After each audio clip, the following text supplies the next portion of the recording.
Buenos días. Continuamos entonces esta mañana de trabajo con el cuarto panel de este encuentro, los caminos para recuperar la confianza social en la política. Hace un momento, Monseñor Jamin nos decía que no es un retiro espiritual, pero, diría, vamos entrando en cada momento con una profundidad mayor, no solo de análisis racional de los asuntos que nos competen en este encuentro, sino también de ir pasando por el corazón, por el espíritu, y de ir entonces encontrando esperanza en este momento.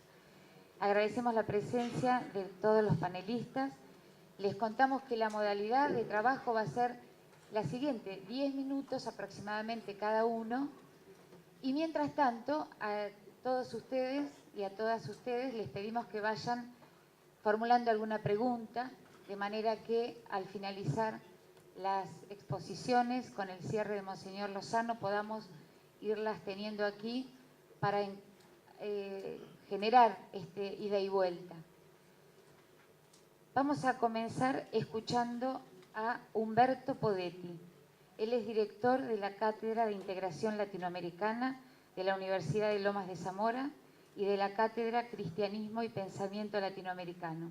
Además es miembro del Consejo de Redacción de la revista Hechos e Ideas. Le agradecemos de modo particular a Humberto porque él toma el lugar que estaba previsto para Martín Gil, actual intendente de Villa María, que no pudo estar presente.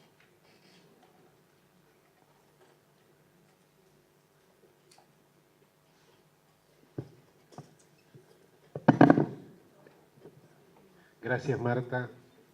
Buenas tardes, o buenos días, mejor dicho.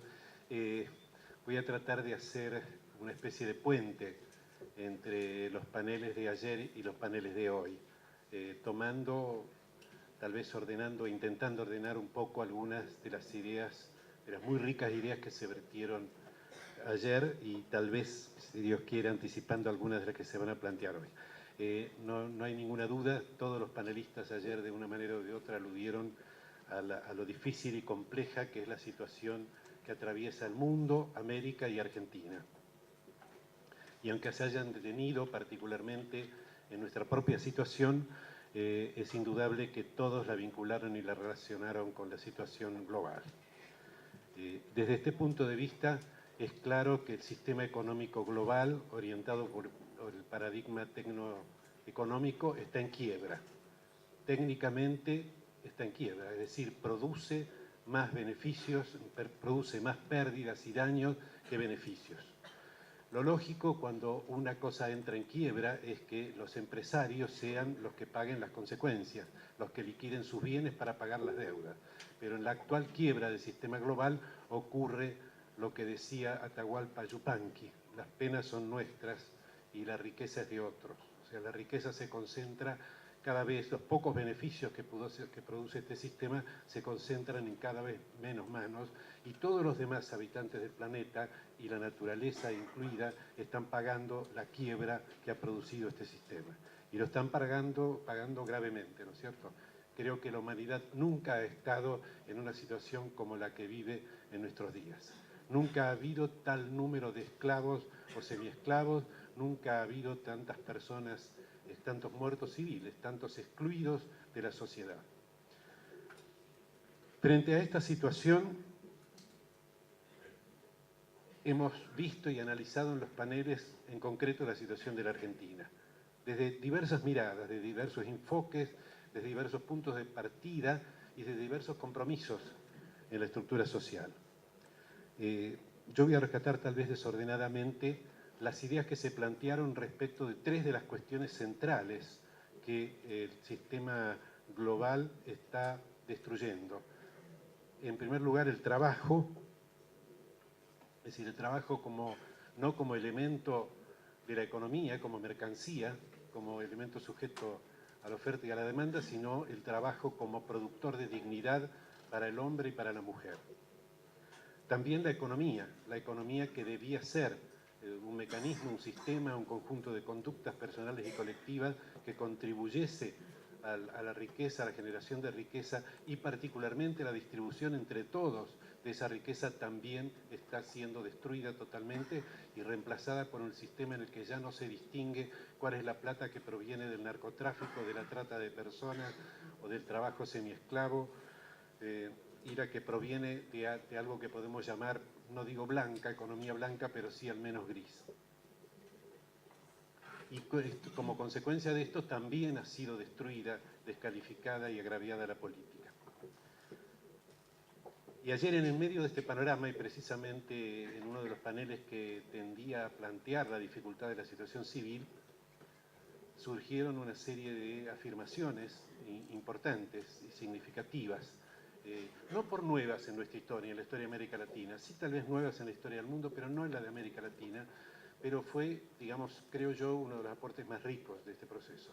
El primero es la afirmación de los excluidos de, en realidad, preferir considerarse trabajadores desempleados, trabajadores construyendo su propio trabajo, trabajadores que buscan allí donde no hay economía, allí donde no hay capital, donde no hay ley de la oferta y la demanda, construir de todas maneras la dignidad de ser trabajadores y trabajadoras. Este es un punto que creo que es sustancial y que está dando nacimiento a un proceso que ahora vamos a ver se despliega en todas las áreas de la actividad humana.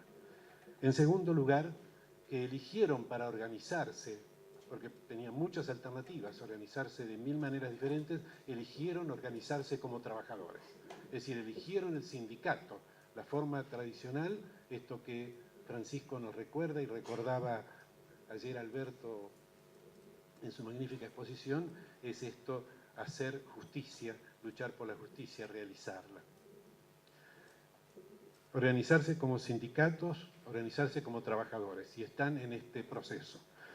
En segundo lugar, la idea y la decisión de participar organizados, no participar en forma personal, no rebelarse contra esta situación y contra este sistema global, individual o personalmente, sino hacerlo en forma organizada, generando constantemente, construyendo tejido social de modo permanente.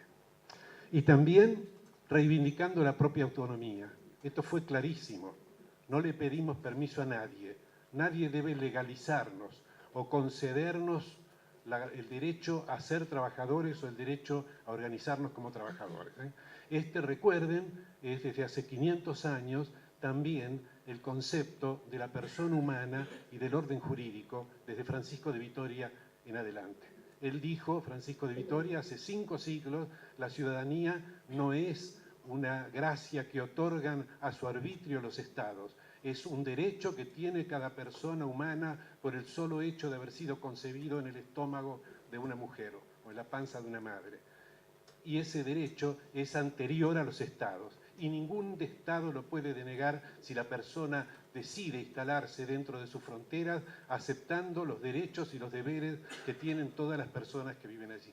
Y con esto Francisco, invocando esta vieja institución de 5 siglos, sostuvo el derecho de los migrantes a instalarse donde se les ocurra si no pueden vivir en sus patrias de origen. De inmediato creo que el segundo paso de esto, es decir, queremos dialogar con toda la sociedad argentina, no excluimos a nadie, no nos sentimos enemigos de ninguna otra parte de la Argentina o de América. Todos los sectores de la sociedad queremos sentarnos a la par de ellos, como miembros pares, y debatir acerca del futuro, debatir acerca de cómo construimos las decisiones comunes. Creo que estas 4 o 5 cosas que yo he mencionado implican una revolución desde todo punto de vista para la discusión acerca del trabajo en el mundo, para la discusión, toda discusión acerca de la economía. Hay una nueva economía que ha sido puesta en marcha y que se basa en el principio de la solidaridad y la reciprocidad, en el principio de construir la propia dignidad, no en el principio de apropiarse de cualquier modo de la riqueza, propia o ajena. Y también ha transformado definitivamente la política. Hay un nuevo actor poderoso, un actor que está en la frontera, que está en el inicio de un proceso riquísimo, que está reivindicándose y asumiéndose en paz, con alegría y con esperanza, porque esto reivindicó Jorge cuando ayer hizo un poco la síntesis de ese panel. Alegría y esperanza, y confianza en la propia conducta personal y social para salir de este momento difícil. hubo otras muchas manifestaciones, pero el tiempo es muy breve, yo simplemente voy a retomar 2 o 3 que se hicieron en otros paneles. Una primera que me pareció excelente, porque también tiene 5 siglos de historia, que es la de políticos y políticas descalzos. Ustedes recuerdan que los frailes que vinieron, que trajeron el cristianismo a América, a la par que se producía el proceso de la conquista y la destrucción de las culturas, habían renunciado al derecho de la propiedad. Tenían solo la propiedad de su sotana y de sus sandalias. Eso basta para cualquier político. Ser propietario de sus zapatos, ser propietario de su ropa de vestir y punto. No hace falta más ninguna otra propiedad. Es lo que nos enseñó Francisco cuando siguió con su vieja cruz de obispo y sus viejos zapatones medio deformados después de haber sido papa.